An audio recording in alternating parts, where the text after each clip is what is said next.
Olá, meus queridos, sejam muito bem-vindos a mais uma aula.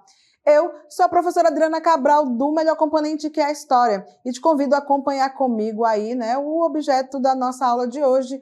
Temos então aí a aula de número 22, temos então revisão e avaliação. Então, sem demora, vamos à nossa revisão. Conteúdo interessante é, então, trabalhar o reino dos francos. Vimos, então, aí que o Império Romano do Ocidente, ele foi aí invadido por várias hordes bárbaras. Os lombardos, os ostrogodos, os visigodos, a gente tem então ali os alamanos, Temos uma infinidade, teoricamente, então, de povos bárbaros. E a gente vai ver então um povo importante, por quê?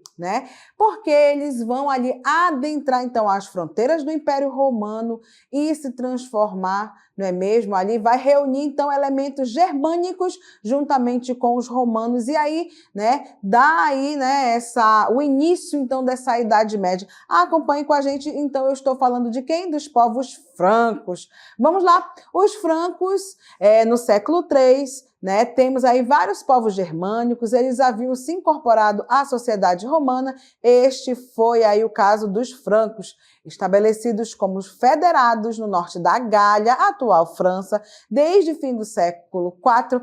Os francos sempre defenderam sua permanência nessa região e lutaram contra outros povos que tentaram invadir o Império Romano. Então, foram, de fato, os primeiros germânicos a se converter ao catolicismo romano, em fins, então, aí do século V.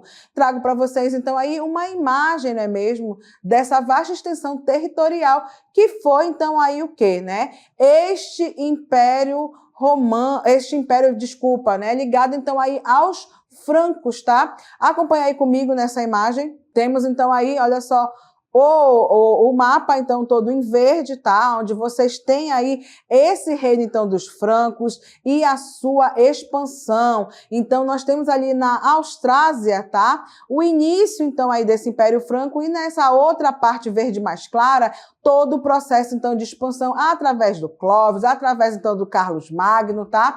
E a vasta, então, extensão territorial que foi aí a partir do reino dos francos. Então, os francos, eles estavam no norte da França. Este foi o mais expressivo e duradouro de todos os reinos romanos germânicos. A expansão franca sobre o Ocidente, realizada por Carlos Magno, não foi, portanto, um mero crescimento territorial com a finalidade de ampliar o patrimônio do rei. Ela também correspondeu aos anseios imperiais da época, que buscavam construir um só Estado e uma só igreja em perfeita harmonia.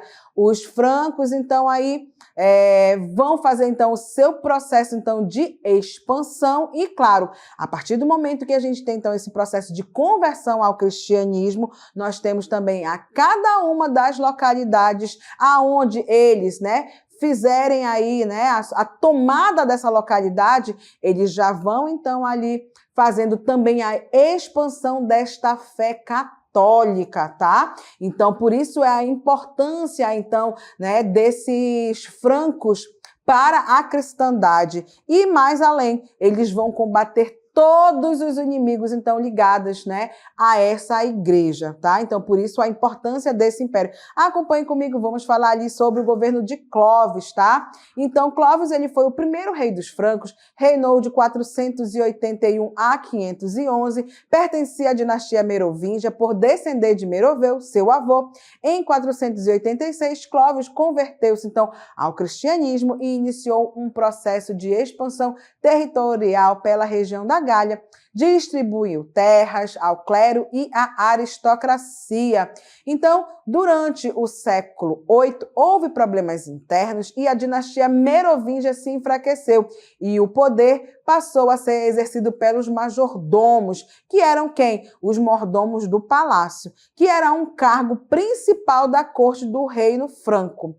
Dentre, então, esses majordomos, destacaram-se aí o Carlos Martel e o seu filho, então, o Pepino o Breve. Vamos trabalhar, então, um pouco sobre o governo do Carlos Martel?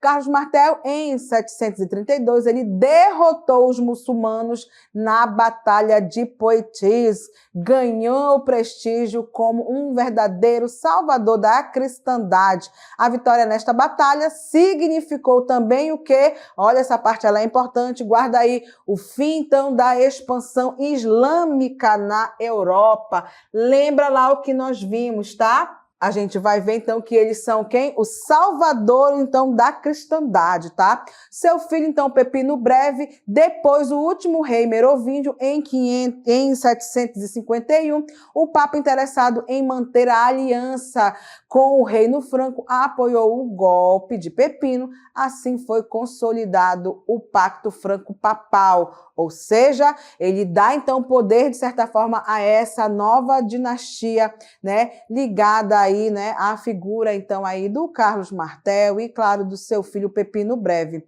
Vamos falar, então, agora um pouco sobre o governo do Pepino, né? Pepino, então, ele contava com o apoio decisivo da autoridade religiosa de Roma, o Papa Estevão II.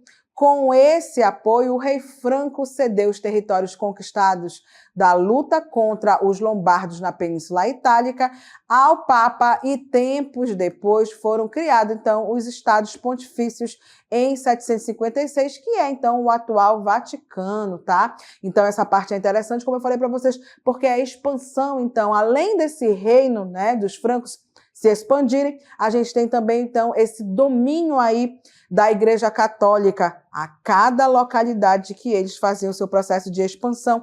Eles também já fixavam também o quê? Essa cristandade, ok? Vamos falar, então, aí sobre os carolíngios, um novo império, então, no Ocidente, que é, então, a figura principal, né, do Carlos Magno. Carlos Magno, ele era filho do Pepino Breve, chegou ao poder em 768, continuou a obra do seu pai. Ele derrotou definitivamente os lombardos e confirmou a doação de terras ao papado. Como monarca guerreiro, Carlos Magno deu continuidade à expansão carolíngia, conquistou territórios do rio Elba, ao leste, no norte, então, da Península Itália, ocupados pelos lombardos, povos bárbaros que haviam se estabelecido ali no século VI.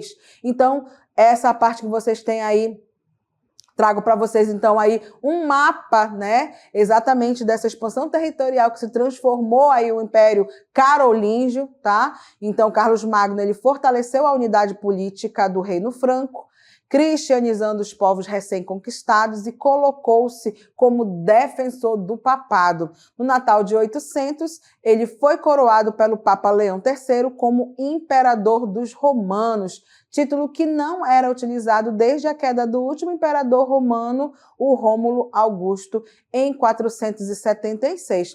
A coroação de Carlos Magno, ele deu origem, então, aí, ao Sacro Império Romano Germânico, que existiu formalmente até 1806. O Carlos Magno, então, ele teve 3 filhos, Luís o Piedoso, Carlos o Calvo e Lotário, tá? Vamos falar, então, agora sobre uma parte muito, muito interessante, que é o quê?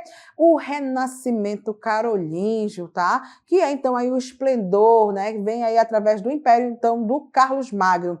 Olha só, então, esse Renascimento Carolíngio, ele foi um movimento de renovação cultural que teve lugar na Europa dos séculos 8 e 9 e é conhecido como Renascimento Carolíngio. Algumas características, então, desse Renascimento Carolíngio, nós temos, então, aí, houve, então, o incentivo e o desenvolvimento de atividades educacionais e culturais, como o estabelecimento de escola para filhos de nobres, conhecidas, então, como escolas palatinas. Renovação da cultura escrita, que consagrou, então, o latim como língua oficial dos círculos oficiais. Então, o latim era muito utilizado, tá? Caligrafia. Temos, então, a uniformização da caligrafia carolíngia, que, inclusive, vocês têm uma imagem aí, tá? Dos monges copistas, né? Desse poder da igreja e, claro, da minúscula carolíngia, né? Que era, então, aí a caligrafia, né? As imagens. Houve aumento, então, da produção agrícola também, principalmente dentro dos mosteiros.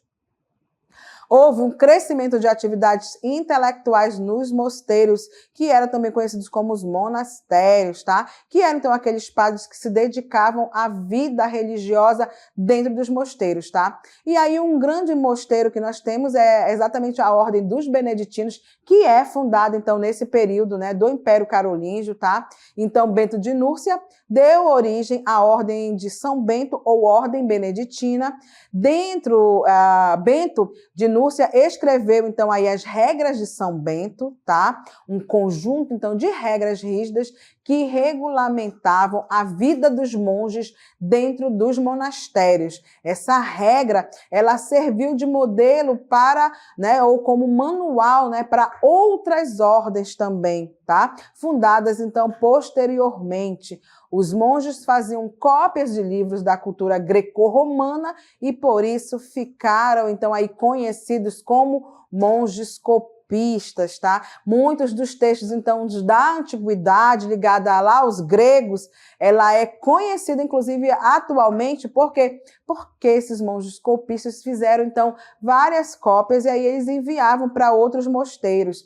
Então, através disso, da Igreja Católica, né, dessa vida religiosa, nós temos, então, cópias daquele período, né, dos livros, então, ligados aí aos gregos e aos romanos. Isso, então, é tido aí como uma parte interessante e importante, então, do Renascimento Carolíngio. Vamos acompanhar algumas outras características. Foram produzidos manuais pedagógicos para a difusão dos temas de ensino, destinado, então, à educação dos jovens bem-nascidos. Lembra lá, é para os filhos dos nobres, tá? Então, isso é muito claro. Se ele é, então, imperador, ele tem uma nobreza. Então, o conhecimento, o saber, a educação era para esses filhos de nobres, tá? Vamos acompanhar, né? O período carolíngio é também considerado como a idade de ouro das escolas e dos educadores. Teve início também aí o esboço de uma rede escolar tão hierarquizada quanto a própria igreja, tá?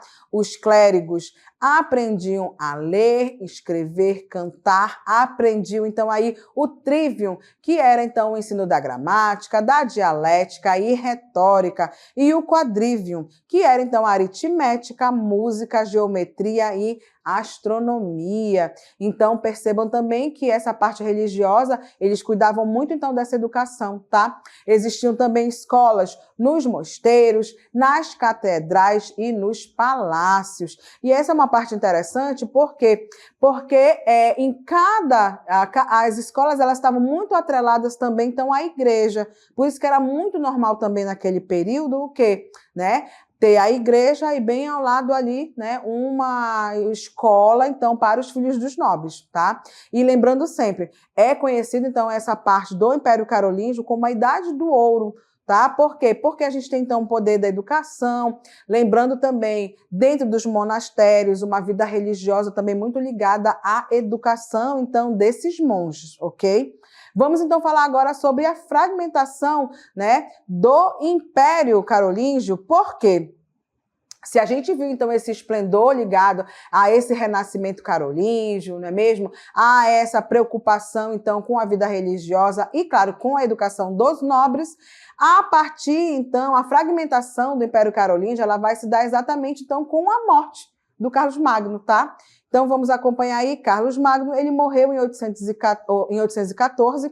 Seu filho, Luís o Piedoso, procurou consolidar o império, mas a diversidade, então, de povos existentes dentro do império dificultava a centralização, então, do governo, tá?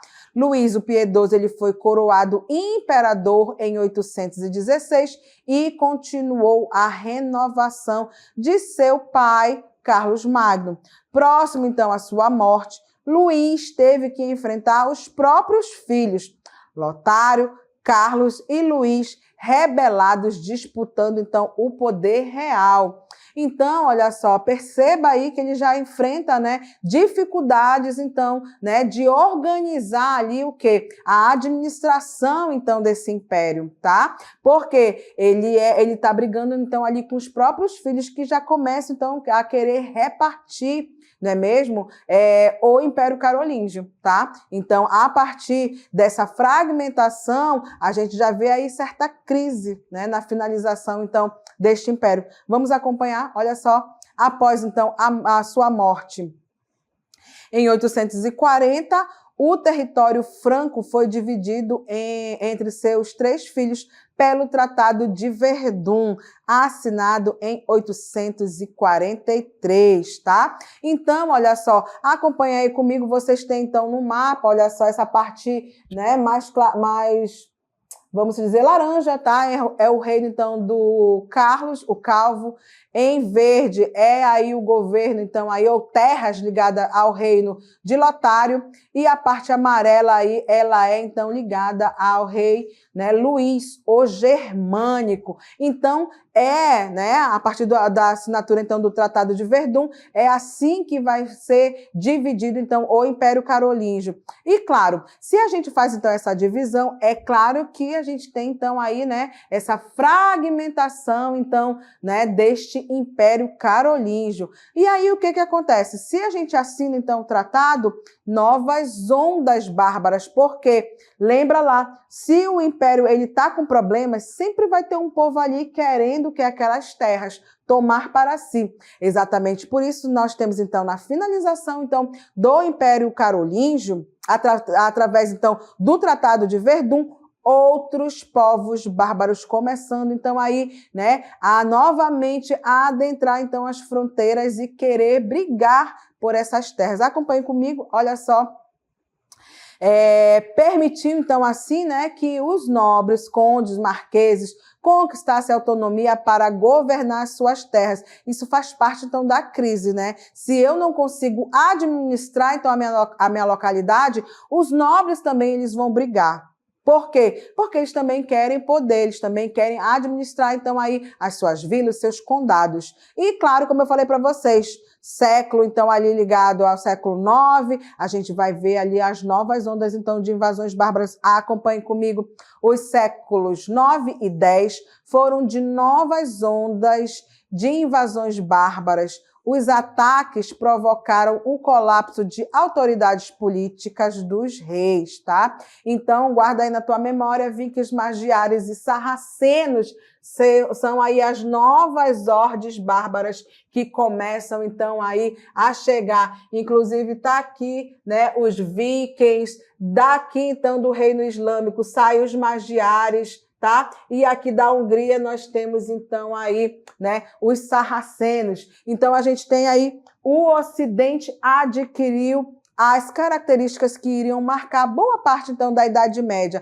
A ruralização do ponto de vista econômico, a descentralização política do ponto de vista institucional e a Igreja Católica, então, ligada a Roma, ficou, então, aí como o quê? Como o símbolo máximo, então, dessa cristandade medieval, ok? Então, lembra lá, né? A partir do momento que a gente tem, então, essa fragmentação, essas novas ordens bárbaras chegando, principalmente aí vikings, magiares e sarracenos, qual é a ponte que vai ligar, então, aquela antiguidade lá de Roma com esse novo tempo aí ligado, então, à Idade Média, a própria igreja. É ela, então, que vai trazer ali os valores, né, lá da antiguidade, juntamente aí com essa difusão, não é mesmo?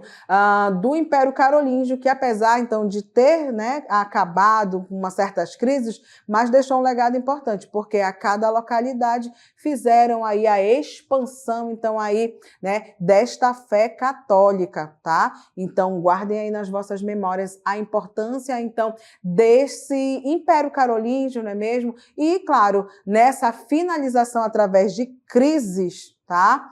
Temos, então, aí o Tratado de Verdun, que foi assinado pelos filhos do Luís, tá?